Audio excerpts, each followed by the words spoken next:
দেখে মনে হবে এটি কোনো ময়লার ভাগার, কিন্তু না, এটি আসলে সিলেটের কোটি মানুষের চিকিৎসার একমাত্র ভরসার স্থল, সিলেটের উসমানী মেডিকেল কলেজ হাসপাতাল।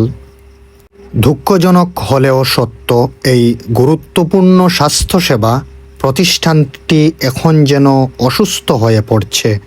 এমন পরিস্থিতিতে রোগীদের মনে একটাই সংখ্যা, সুস্থ হবার জন্য এসেছি, কিন্তু সুস্থ হয়ে বাড়ি ফিরে যাব তো?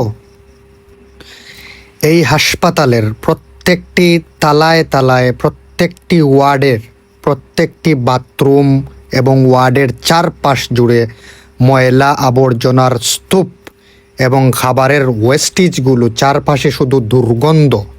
এমন পরিস্থিতিতে রোগীদের সাথে থাকা স্বজনরাও পড়েছেন বিপাকে। তারাও যেন রোগীর সাথে আরও অসুস্থ হয়ে পড়ছেন। বারবার গণমাধ্যমে এই খবরগুলো প্রচার হলেও মিলছে না কোনো সুরাহা।